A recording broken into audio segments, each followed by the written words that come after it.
That's the thing with so you're a bass player, so slow. It just makes like.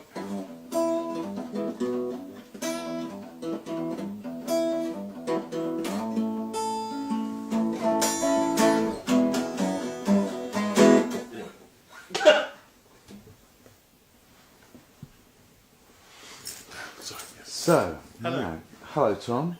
Hello. We're here with Tom Attah, who is, as you probably know, a very well seasoned and accomplished blues musician, both solo and with his band, the Bad Man Clan. Indeed. And you've been doing quite a bit of gigging for quite a long time now, haven't you, Tom? Yeah? Yes, I've learned to strum the fat end and to be quiet when the singer sings. So yeah. Be quiet when the singer sings, always a good one. But outside of your kind of well-documented gigging exploits, I believe that you have a new job. Yes, I recently became Dr. Tom Attah. Congratulations. Thank you very much. Thank you very much. I can't prescribe anything but blues, whatever ails you. Well, the BBC's looking for a new doctor shortly as well, isn't it? They are. I'm not sure they could contain me. But we're in negotiations. It's either going to be me or Lenny Henry. Oh, right. I thought Barack Obama was in the Anyway, the doctorate, the real Yes. doctorate. What are you doing? So yeah, so my specialism is popular music. Okay. And the doctorate way of saying it is technological mediation. Okay. But what that means is, what effects does technology have on music?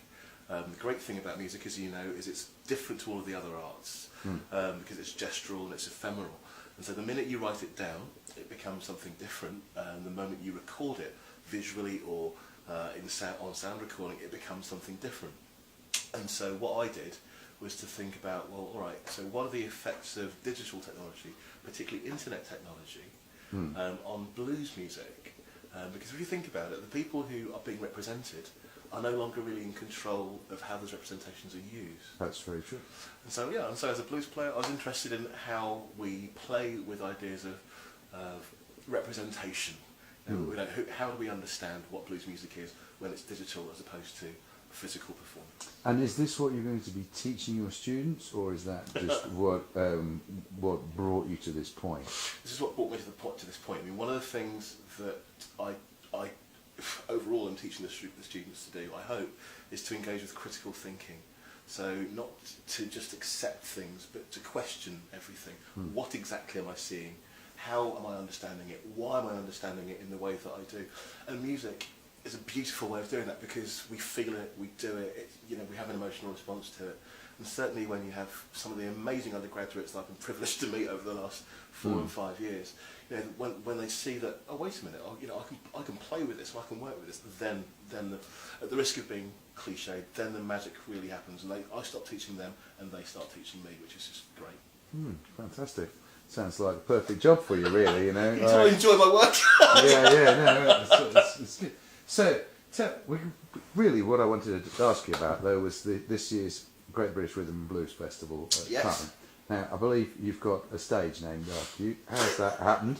And what's it all about? Right, okay, so I've been involved with the Colne Blues Festival for 5 and 6 years now. I'm really lucky with that. And my favourite stage was always the acoustic stage because it gets a great mix of artists. And this year, we're having it in the Little Theatre. Brilliant little venue, really very intimate. So it would normally be in the Muni, but we're having it in this dedicated space. And this year, what we're going to do is bring artists who are not so much curating, but are creating. I mean, one of the great things about blues music is it is spontaneous and it is transitional. So this year, I'm lucky enough to be asked, and I said yes because what I was able to do was to find artists who are bringing something something particular about themselves, something new. So it's definitely blues music, but there's something extra. It's widening the field, if you like. Right. You know, if you think about any of the great, any truly great artists, but certainly any great blues artists, they tell you something you already knew, but in a way which you maybe hadn't quite thought of. And so you've got Dave Arcari, you've got the Delta Ladies, Jack Blackman, Jess Gardner, the fantastic Lucy Zurins, all bringing you blues in a way that you understand, but bringing you something extra, which is always the thing that I think people really want to see. Excellent. And so, what is it that made you say yes? Really, because a lot of people get offered a lot of opportunities all the time, and you know, most of the time people will often people will say no. Why did you particularly want to do this? Because I only have to do it for a year. Uh-huh. And so when I say that, it's because there's not really an opportunity for it to become standardised. So I'm doing it for a year, so I get to suggest these particular artists, and so it's a particular approach to blues music, or a particular set of artists. And next year, one of the artists who's playing this year will be in the same position as me. And so you're going to be picking one of those people as an heir, essentially. Someone else can have the responsibility, definitely, and the opportunity to actually. And the opportunity to put their stamp on the festival. Exactly. I mean, the great thing about this is that blues was always transitional. You think of Son House, and he brings it to Robert Johnson. You think of Robert Johnson, he brings it to the artists that follow him. And when we see people like Buddy Guy and B.B. King, you see that always bringing new people because they want the tradition to continue. Yeah, and develop, of course. Yeah. Exactly this. And so here's a chance to do that with this stage. Why not? Why would you not do that? Fantastic. Yeah, no, it's great, and I'm really looking forward to see who you decide actually is going to be, or who agrees to accept your offer. You know, because you could say to somebody, "I want you to do this next year," and they could say, "No, you're all right, thank you. I'd like a quiet life." But and are you also gigging as well at the festival at Colne? Yes. What have you got on? Right, so on the Friday night, I'm playing with my electric band, the Bad Man Clan, which I'm really looking forward to. It's always a good time. And then on Saturday, I'm backing TJ Norton, a harmonica player. So he's coming all the way from the United States to play at Colne. I mean, this is what I mean. This is the nature of the act that we have coming across. The performer, not the act, the performer that's coming for us. You know, people are crossing oceans to come and do this gig for us, which I think is great. So yes, I'm playing on the Friday with the BMC, and that will be loud, and that will be Larry, and that will be the sound of people who've been friends for a very long time, making a lot of happy noise, because that's what we do. And then I'm playing with TJ in an altogether different scenario, whereby I play acoustic guitar and he will play harmonica. It's part of, I think, for my own development as well. I want to make, you have to keep moving, you have to keep doing different things. So even in the next coming year, now that the PhD is something I don't have to keep in the forefront of my mind. It's no longer baggage. Yeah.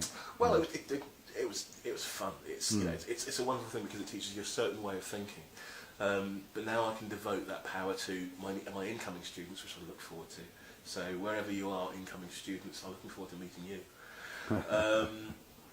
But also I can think about my own musical journey a bit more too. So I can start thinking about how do we maybe reconcile the distance between grime and blues in a former industrial city. Possible collaboration with a grime artist then, maybe. I'll take.